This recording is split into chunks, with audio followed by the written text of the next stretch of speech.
अस्सलाम वालेकुम। आज हम पढ़ने जा रहे हैं chapter number 8 culture fundamental of management का। ये 8वां चैप्टर है जिसे आज हम रीड करेंगे। ये इसके कुछ टॉपिक्स थे। अच्छा जी, बेसिक मैं बता दूं सबसे पहले बहुत आसान लफ्ज़ों में। ये जो यहाँ पे अंग्रेज़ी में डेफिनेशन लिखी हुई है उसको मैं बहुत आसान अल्फाजों में आप लोगों को बता रहा हूँ। देखें, आप अपने घर की मिसाल ले लें, और अगर जॉइंट फैमिली नहीं है तो आपके किसी रिश्तेदार के घर की एग्जांपल ले लें, ठीक है। और अगर जॉइंट फैमिली है तो अपने 2 घर छोड़ के जो पड़ोसी रहते हैं ऊपर नीचे, उनकी एग्जांपल ले लें। देखें, आपका घर का रहन सहन, तरीक़ेकार, खाना पीना, इबादत करना, या कह लें बात करने का तरीका, या चीज़ों को इम्पोर्टेंस देने का तरीका, या रवायात आप लोगों की, या रसूमात आप लोगों की, उन सब में फ़र्क है as compared to the other ones. जो पड़ोसी हैं, रिश्तेदार हैं, सब काम वो उस तरीके से नहीं करते। कुछ घर होते हैं, कुछ लोग होते हैं जो कहते हैं कि जो है वो कब्र पे जाना ठीक है, हमें अपने प्यारों की कब्र पे जाना चाहिए। कुछ कहते हैं कि नहीं जाना चाहिए। कुछ कहते हैं कि जो है वहाँ जाने का मकसद ये होता है कि हम इबरत हासिल करें कि हमारा भी जो है वो हशर उन्हीं लोगों में होगा, ठीक है, हमें भी मिट्टी में मिल जाना है ताकि जो है वो इंसान सीधे रास्ते पर रहे। मुख्तलिफ़ लोग हर रसूमात को अलग अलग तरह लेते हैं, ठीक है। कुछ लोग जो हैं वो रमज़ान को जो है वो एक एज़ अ फेस्टिवल इंजॉय करते हैं, इबादत करते हैं, खुशी से मनाते हैं। और उसी तरफ आपको बहुत सारे लोग मिल जाएंगे जिनको फ़र्क ही नहीं पड़ता, उनके लिए जो है वो नॉर्मल दिन है, ना कोई इबादत है, ना कोई जो है वो मतलब आपकी ज़िंदगी में। अच्छा, बताने का मकसद क्या कि एक घर और दूसरे घर में जब इतना जो है वो फ़र्क है, तो इसी तरीके से एक ऑर्गेनाइजेशन और दूसरी ऑर्गेनाइजेशन के दरमियान भी बेतहाशा फ़र्क है, ठीक है। एक ऑर्गेनाइजेशन फॉर एग्ज़ाम्पल जिसमें मैं काम कर रहा हूँ, वहाँ जो है वो साल में 1 दफ़ा बोनस मिलता है, ठीक है। जहाँ मेरे स्टूडेंट्स काम कर रहे हैं वहाँ साल में 2 दफ़ा मिलता है। मेरे कुछ स्टूडेंट्स के साथ कुछ दोस्त हैं वो काम कर रहे हैं, वहाँ मिलता नहीं है। कुछ ऐसे हैं जहाँ 3 दफ़ा मिलता है। तो हर ऑर्गेनाइजेशन में अलग अलग जो है वो तरीक़ेकार हैं। हर ऑर्गेनाइजेशन की अकाउंटिंग, बिज़नेस को हैंडल करना, सब चीज़ों में क्या है, फ़र्क है। रिवायात में फ़र्क है और अलग अलग चीज़ों में। तो ये आपके पास यहाँ पर यही डेफिनेशन जो है वो हॉस्फील्ड, हैंडी, मुलिन, इन सब ने ये डेफिनेशंस दी हैं यहाँ। अच्छा, कुछ इम्पॉर्टेंट बातें इन्होंने कही हैं। हॉस्फील्ड की तो कोई वैसे ही पढ़ लेना, कोई ऐसी ख़ास चीज़ नहीं है। इसमें है tradition, values, policy, believe, attitude and attitude, बस एटीट्यूड। देखें, सबसे पहले आता है ट्रेडिशंस। ट्रेडिशंस वो हैं जो आपके पीछे से चलते हुए आ रहे हैं, जो रसूमात आप और आपके घर वाले जो है वो करते हुए आ रहे हैं। बेसिकली आपका अपना जो है ना वो कोई तरीका नहीं है, ठीक है। आपका अपना बनाया हुआ कोई रूल कवानीन नहीं है।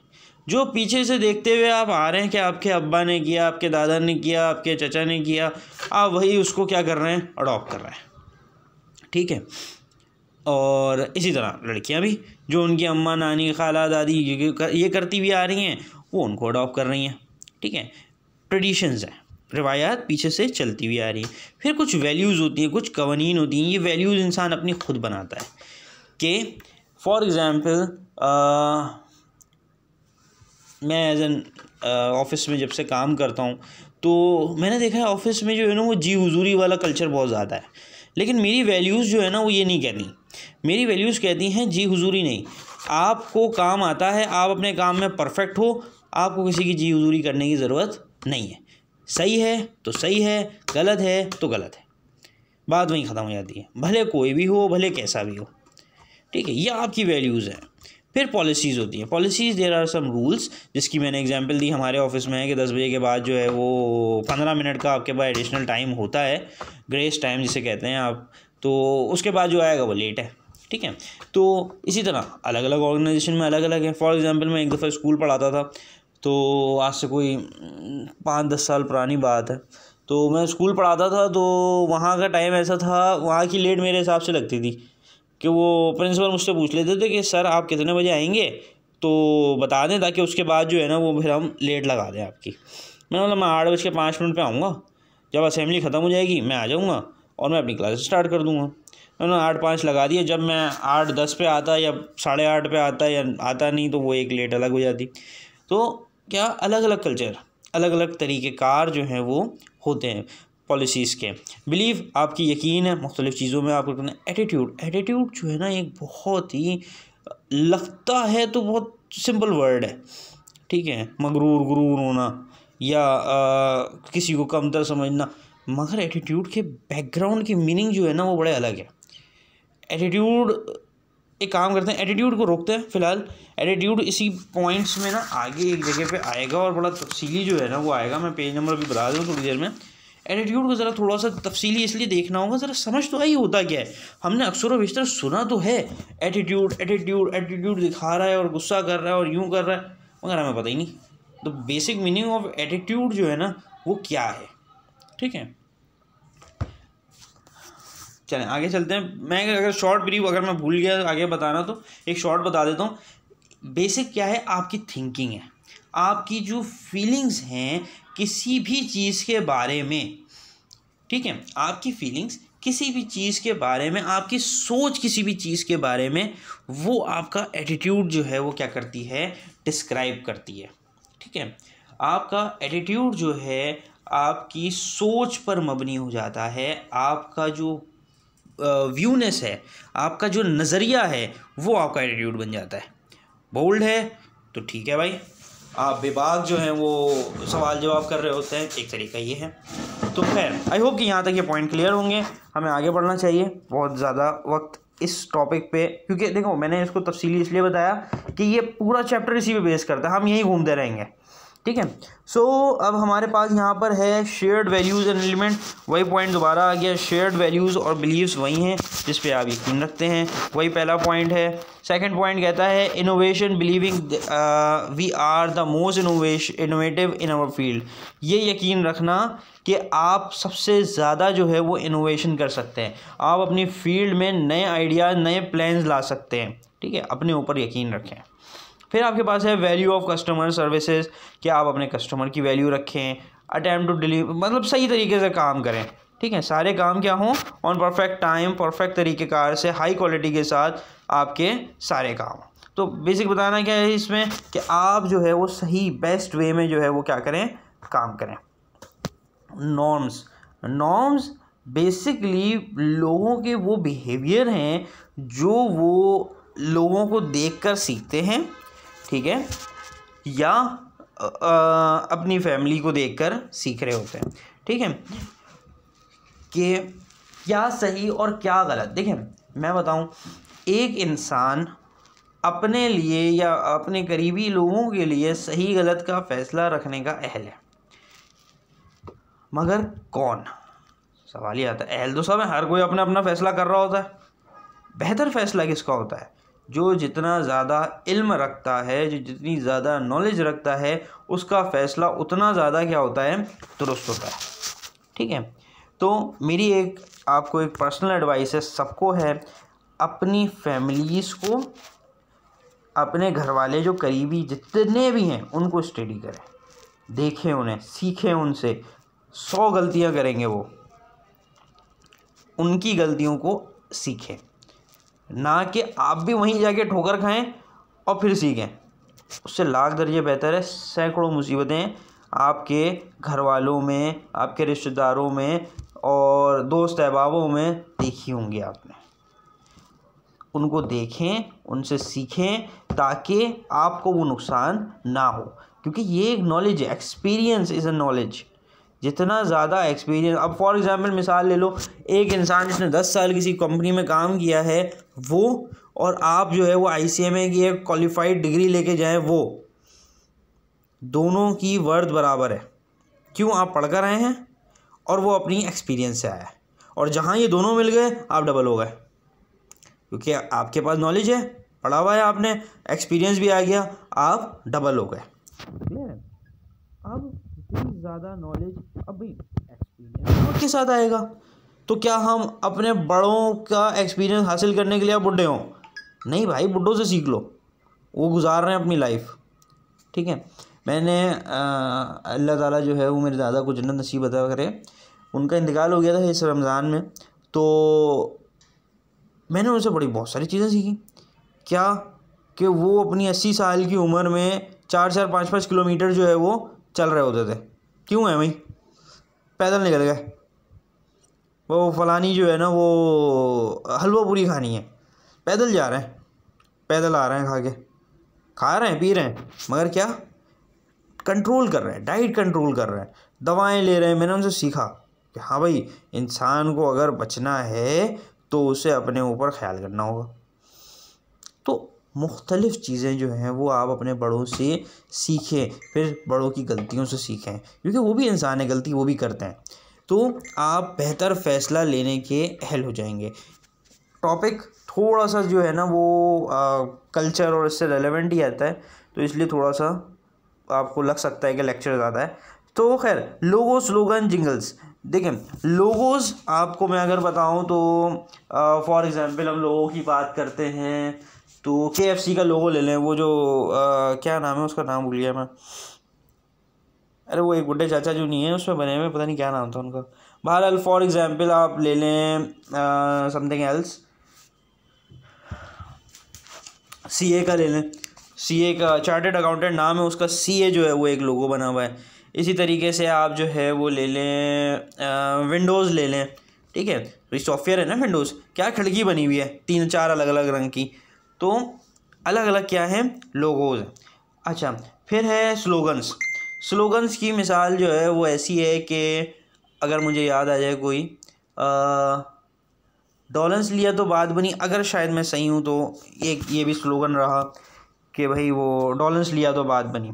फिर और अगर मुझे कोई स्लोगन याद आ जाए, मतलब जो वर्ड्स होते हैं ना कहे जाने वाले, जैसे कि LED bulb, light up your future, इस तरह के जो मुख्तलिफ स्लोगन्स आप अपनी कंपनी, अपनी प्रोडक्ट के साथ लगाते हैं, वो क्या कहलाते हैं, स्लोगन्स होते हैं। फिर आपके पास क्या आता है,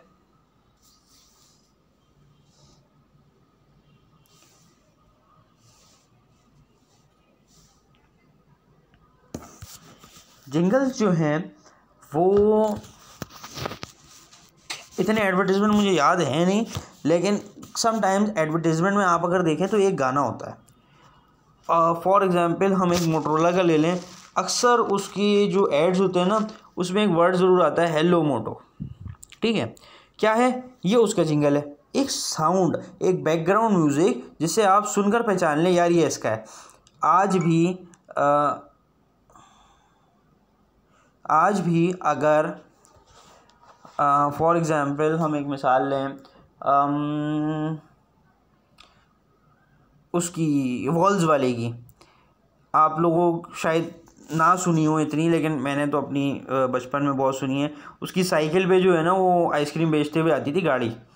ठीक है, वो साइकिल चला रहा होता, आगे जो है वो आइसक्रीम का उसका बॉक्स होता था, तो वो एक साउंड उसकी है। फिर वो और क्या है, मुख्तलिफ साउंड जो है ना वो अलग अलग जो है ना वो आ रही होती है, जैसे आप पहचान लेते हो यार ये वॉल्स वाला है, या आप पहचान लेते हो यार ये फलाना है। ये आपके क्या कहलाते हैं, जिंगल्स कहलाते हैं। तो आई होप ये बड़ा लेंदी हो जाए, इससे पहले आगे बढ़ते हैं। Okay, we have on next page organisation. Organisation के मायने आप लोगों को बखूबी पता है। एक लिख देता हूँ आपके पास। नंबर 1 पॉइंट इसका है कि अचीविंग गोल्स। ठीक है, एक गोल्स, फिर आपके पास कंट्रोल परफॉर्मेंस, ये स्पेलिंग कर लेना। कंट्रोल परफॉर्मेंस के बाद आपके पास आता है सोशल गैदरिंग। ठीक है, इसमें लिखा नहीं है, मैं वैसे ही बता रहा हूँ कि मिलकर लोग काम करें एक मकसद के लिए, जो उनके गोल्स हैं। ठीक है, एक कंट्रोल इन्वायरमेंट में। ठीक है, ऐसा ना हो कि जब जिसका मुंह उठाया वो आ गया, जिसका मुंह दिल नहीं करा वो वापस चला गया। एक कंट्रोल परफॉर्मेंस होनी चाहिए। ठीक है, डेफिनेशन ये जो है ना वो मुलिन्स ने और ऊपर तो एक ये बुचाना हुज़ुकी करके कोई है साहब, इन्होंने जो है वो डेफिनेशन दी है।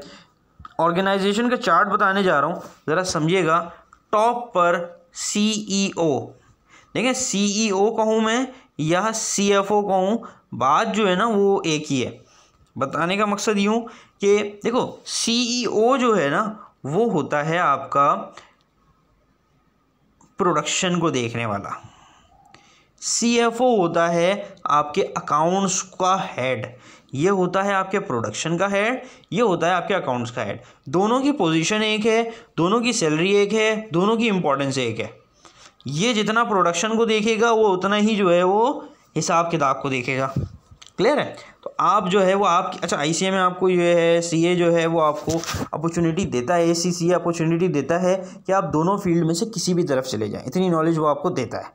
ठीक है, कि आप दोनों में से कहीं भी जाना चाहें आप जा सकते हैं, लेकिन इट्स अप टू यू कि आप किस में बेहतर हैं, इन मैनेजिंग या मैनेजिंग में तो बेहतर होना ही है, दोनों को मैनेज करना है। मगर आपकी अकाउंट ज़्यादा बेहतर है तो CFO की तरफ जाएं, लेकिन अगर आपकी जो है वो जनरल नॉलेज और प्रोडक्शन और उससे रेलेवेंट चीज़ें अच्छी हैं तो आप CEO की तरफ जाएं।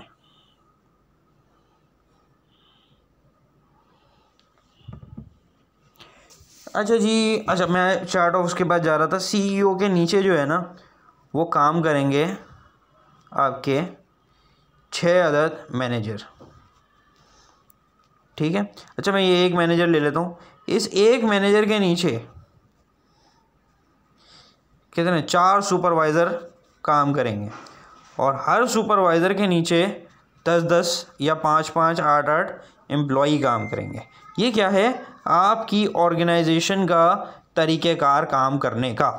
अब मुख्तलिफ में मुख्तलिफ होता है, किसी जगह पर इतने होते ही नहीं, कम होते हैं। फॉर एग्ज़ाम्पल आप पेप्सी का ही ले लें, पेप्सी का एक जो है वो सुपरवाइज़र और 4 अलग अलग रीजन, नॉर्थ का अलग, साउथ अलग, ईस्ट अलग, वेस्ट अलग। अब ईस्ट के मैनेजर अलग। ठीक है, अच्छा कॉन्टिनेंट भी हो सकते हैं, आपके एशियन कॉन्टिनेंट हो गया, यूरोप का हो गया, इस तरह भी पेप्सी कोका कोला ये सब रियली वास्ट बड़ी से बड़ी ऑर्गेनाइजेशंस हैं ये। ठीक है, जिन्हें आप बिग शार्क्स कह सकते हैं।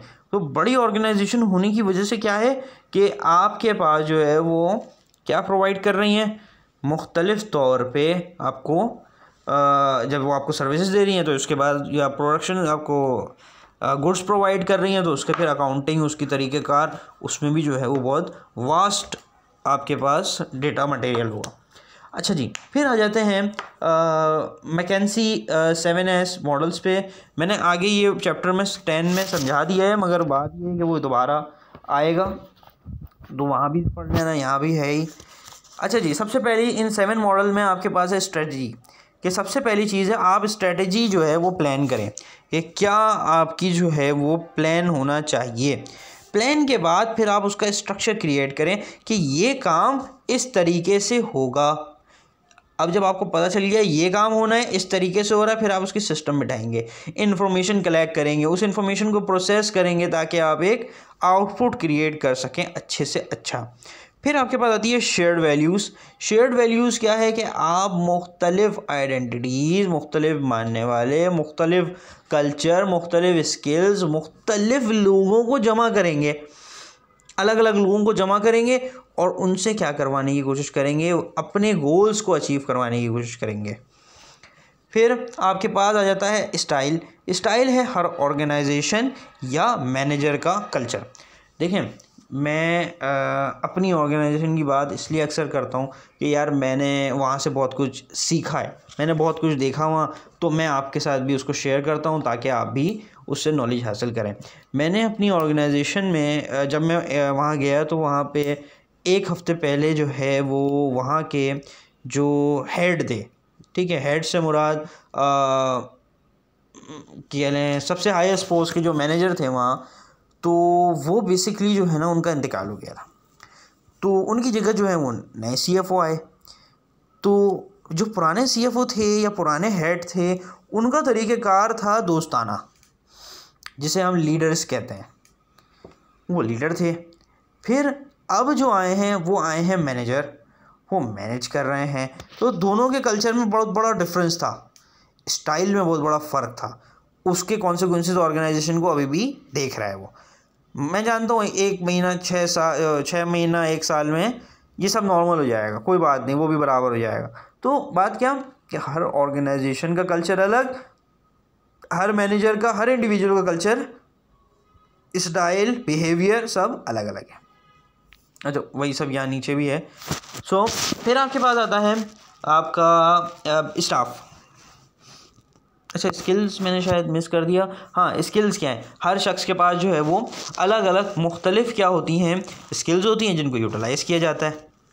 फिर आपके पास स्टाफ है। स्टाफ में number and type of personnel within organisation के सम ऑर्गेनाइजेशंस अपने सुपरवाइज़र के नीचे 10 से 12 एम्प्लॉय रखती हैं, इससे ज़्यादा नहीं रखती, लिमिट रखती हैं 10 से 12 की, कि इससे ज़्यादा जो है वो एम्प्लॉय ना हो। फिर आपके पास जो है वो मैनेजर्स जो हैं वो कोशिश रखते हैं कि आप हर मैनेजर के नीचे जो सुपरवाइज़र हैं उनकी तादाद 4 से 6 हो। ठीक है, तो इट डिपेंड्स, ऑर्गेनाइजेशन का अलग अलग कल्चर है। ये तो मैं आपको वो किताबी बातें बता रहा हूँ जो किताबों में लिखी हैं, लेकिन हर ऑर्गेनाइजेशन में अलग अलग तरीके से ये होता है। ठीक है, फिर आपके पास आता है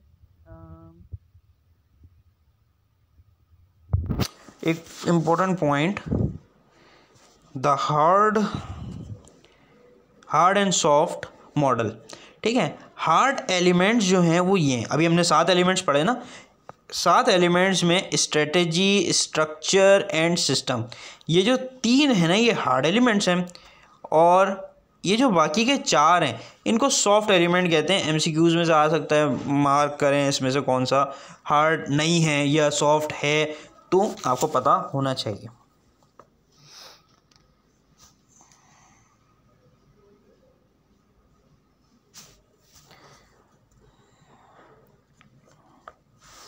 अच्छा जी, आपके पास आता है एडगर सचिन जो है 1992 में इन्होंने कुछ जो है वो कल्चर के मुताबिक कुछ बातें कही हैं। ये अजीब से अल्फाज के साथ इन्होंने ये कुछ बातें कही हैं। अटरफैक्ट क्रिएशन, इसके मायने क्या हैं, the things one can see here and observe, ये वो चीज़ें हैं जो आपके ज़ाहिरी नज़र आती हैं, यानी कि आपके पहने हुए कपड़े, यानी कि आपका बिहेवियर, यानी कि आपका फ़िज़िकल सिंबल, कि आप किस तरह से जो है वो फ़िज़िकली हैं। फिर आपका है organisation ceremonies. Organisation ceremonies basically जो है ना वो किस तरीके से आप लोगों के साथ मिलजुल कर बैठ रहे होते हैं, ऑफिस का लेआउट क्या है, ये चीज़ें जो आपके सामने, ऑर्गेनाइजेशन की बात है ये, सिर्फ ऑर्गेनाइजेशन में ये सब चीज़ें जो हैं वो बहुत मैटर करती हैं। फिर आपकी वैल्यूज़ और बिलीव्स आ जाते हैं। वैल्यूज़ में आपके लैंग्वेज हैं, आपके सिंबल्स हैं, आपकी जो है वो पीपल एक्सप्लेन द जस्ट, ये छोड़ दें। बेसिकली क्या है कि आपकी वैल्यूज़, आपके बिलीव्स, आप किस चीज़ पे जो है वो यकीन रखते हैं, can be identified from stories, के लोगों की बातों से पता चल जाता है कि वो क्या कर रहे हैं। ऊपर वाला कैसे पता चलता है, बिहेवियर को ऑब्ज़र्व और हेयर करने से। नीचे के वैल्यूज़ कैसे पता चलेंगी, लोगों को सुनकर, उनकी बातें सुनकर। वो बताएंगे यार मैं जो हूँ ना वो फ़लानी जगह जो है ना वो बड़ी शौक़ से जाता हूँ घूमने, ठीक है, या वो बोलेंगे यार मुझे जो है ना वो, उनकी बातों से आपको अंदाज़ा हो जाएगा यार ये किस तरीके की अच्छी सोच रखते हैं, किस तरीके की बुरी सोच रखते हैं। उनकी बातों से क्या होता जाएगा आपको पता चलता जाएगा। फिर आता है बेसिक अजम्पशंस। बेसिक अजम्पशन में आपके पास आते हैं believe so deeply embedded in the culture that members are no longer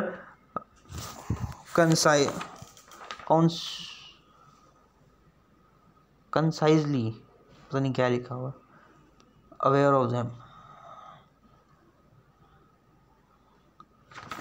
ये बेसिक, अच्छा एम्बेडेड के मीनिंग जो है ना वो आप लोग लिख लें इसी के साथ, एक्सटेंशन है मगर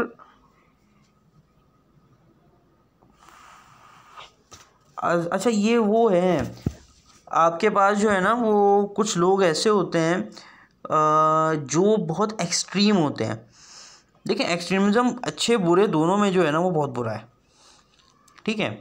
एक्सट्रीमिज़म को जो है ना वो अवॉइड करना चाहिए। मिसाल मैं आपको इसकी देता हूँ। हाँ, बहुत अच्छी मिसाल आ गई मेरे जहन में। आज से कुछ साल पहले जो है वो हुआ यूँ कि एक ऑर्गेनाइजेशन में एक श्रीलंकन वर्कर जो मैनेजर जो है ना वो काम करता था। अब उस श्रीलंकन मैनेजर को तो पता नहीं है कि दीवार पर जो है वो मे बी शायद आप सल्लम या हज़रत अली जो है उनकी जो है कोई मामलात लिखे हुए थे या कोई अल्लाह का नाम था, इस तरह की कोई मजहबी जो चीज़ थी ना वो वहाँ पे लगी हुई थी।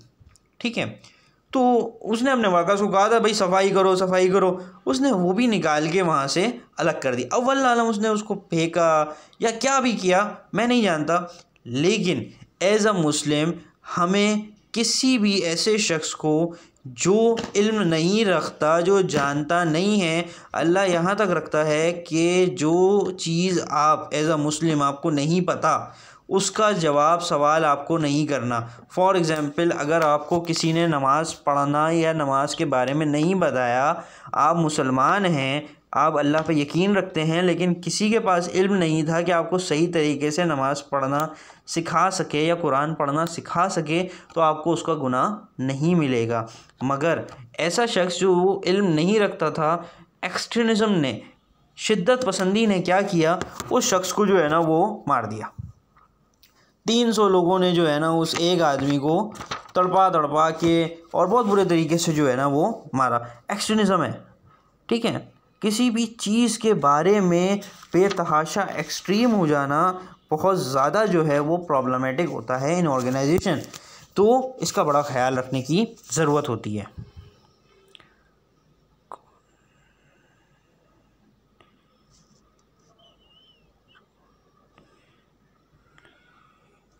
इन्फ्लुएंसेस ऑन कल्चर, बेसिक आपके पास जो है क्या क्या चीज़ें हैं जो आपकी ऑर्गेनाइजेशन के कल्चर पे इन्फ्लुएंस करती हैं। एक उसका साइज़, जितनी बड़ी होगी उतना उसका कल्चर डाइवर्सिफाई होगा।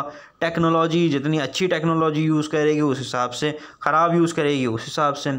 डाइवर्सिटी के किस तरीके से जो है वो डाइवर्सिफाई होता है कि मुख्तलिफ। ठीक है, मैंने पहले भी एग्जांपल दिए, do not to put all egg in one basket, अलग अलग रखे हैं। तो इसी तरह से आपके पास क्या होते हैं, अलग अलग रीजन के लोग होते हैं, अलग अलग जो है वो कल्चर के अलग अलग स्टेक होल्डर्स लोग के, मतलब मफाद अलग अलग होते हैं लोगों के। स्टेक होल्डर्स शायद आप लोगों ने इकनॉमिक्स में पढ़ा होगा, यहाँ तक आए हैं तो इसी काबिल होंगे कि बेतहाशा आप जो है वो नॉलेज रखते हों। इसीलिए मैं बहुत जो है ना वो बेसिक पे नहीं जाता हूँ, मॉडरेट रखता हूँ कि जो कमज़ोर स्टूडेंट है वो भी कर सकें, जो थोड़े तेज़ हैं वो भी कर सकें। तो बेसिक आपके पास क्या है, स्टेक होल्डर वो हैं जिनके मफाद, जिनसे ऑर्गेनाइजेशन का कोई ना कोई लिंक हो। अगर ऑर्गेनाइजेशन से धुआं निकल रहा है, आपकी कंपनी से धुआं निकल रहा है, तो आप एज एन इंटरनल और स्टेक होल्डर आप भी उसके ज़िम्मेदार हैं, और या आपका भी उसमें जो है वो नुकसान हो रहा है, और जो बाहर के और लोग मौजूद हैं वो भी उसके स्टेक होल्डर हैं, पार्ट हैं। ठीक है, तो उनका भी नुकसान हो रहा है।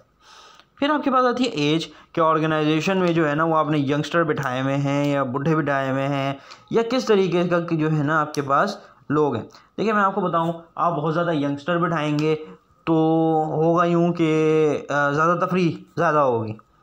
बहुत ज़्यादा जो है ना वो बूढ़े बिठाएंगे तो ऐसा में भी शायद काम बहुत स्लो हो, या में भी शायद जो है ना वो काम बहुत तेज़ हो। ठीक है, डिफरेंट होगा। आप को सिस्टम रखेंगे तो ऑर्गेनाइजेशन का कल्चर बिल्कुल चेंज हो जाएगा। आप अगर जो है वो सिर्फ सिंगल मेल स्टाफ रखेंगे तो ऑर्गेनाइजेशन का कल्चर अलग होगा। फिर हिस्ट्री भी बहुत मैटर करती है कि आपकी ऑर्गेनाइजेशन की पास्ट हिस्ट्री जो है वो भी आपकी कल्चर पे बहुत ज़्यादा डिपेंड करती है, और ओनरशिप बिल्कुल करती है। सोल प्रोप्राइटर होगा तो अलग तरीका होगा, पार्टनरशिप होगी अलग होगा, पब्लिक लिमिटेड होगी तो अलग होगा। सब उसमें क्या है, अलग अलग तरीक़ेकार होते हैं। ठीक है, ये डिग्रीज जो हैं वो स्किप कर दें। फिर हमने पढ़ना है बेसिक आइसबर्ग का जो है वो कल्चरल आइसबर्ग जो है ना वो हमें पढ़ना है यहाँ पे। ये आज का जो है ना वो लास्ट टॉपिक रखेंगे। देखें, आप लोगों ने आइसबर्ग देखा हो, बर्फ़ का जो तोदा कहलाता है पानी में। ठीक है, बर्फ़ का तोता पानी में। बेसिक होता यूँ है कि एक बहुत बड़ा हिस्सा बर्फ़ का पानी के नीचे होता है और एक छोटा सा हिस्सा क्या होता है ऊपर। ये फॉर एग्जांपल रेड मैंने पानी बनाया, ठीक है। आप यहाँ मौजूद हैं या आपका जहाज़ यहाँ पर है, आपको नहीं पता नीचे इतनी बड़ी चीज़ें जो हैं वो छुपी हुई हैं। इसी तरीके से आपके अंदर जो हैं ये वो चीज़ें हैं जो सबके सामने हैं, एपेरेंट कहलाती हैं। फॉर्मल एस्पेक्ट एपेरेंट जो आपके सामने है, और ये सब हिडन है, आपके अंदर छुपा हुआ है। तो आइसबर्ग कहता है कि यानी कि कल्चरल आइसबर्ग की जो थ्योरी है वो कहती है कि कुछ चीज़ें ऐसी हैं जो आपके अंदर जो हैं वो वाज़ेह हैं, नज़र आ रही हैं, अबव द वाटर हैं, पानी के बाहर हैं जो नज़र आ रही हैं। और कुछ ऐसी चीज़ें हैं यानी कि बिहेवियर जो आपके अंदर छुपी हुई हैं, जैसे कि आपका गोल, टेक्नोलॉजी, फाइनेंस, आपका स्ट्रक्चर, स्किल्स, ये सब वो चीज़ें हैं जो नज़र आती हैं, सामने दिख रही हैं कि आप इस तरह से करते हैं। फिर आपका एटीट्यूड, कम्युनिकेशन पैटर्न, ग्रुप के processes, conflict, personalities, problem solving, ये सब वो चीज़ें हैं जो नज़र नहीं आती। ये आपकी वो स्किल्स हैं जो छुपी हुई हैं। तो जो छुपी हुई स्किल्स हैं वो आपका वो हिस्सा हैं जो बिलो द वाटर हैं, पानी के नीचे छुपी हुई हैं। तो आई होप आपको आइसबर्ग समझ आ गया होगा। कुछ चीज़ें आपके सामने होती हैं, कुछ चीज़ें छुपी हुई होती हैं। तो इंशाल्लाह इसको फिर नेक्स्ट कंटिन्यू करते हैं।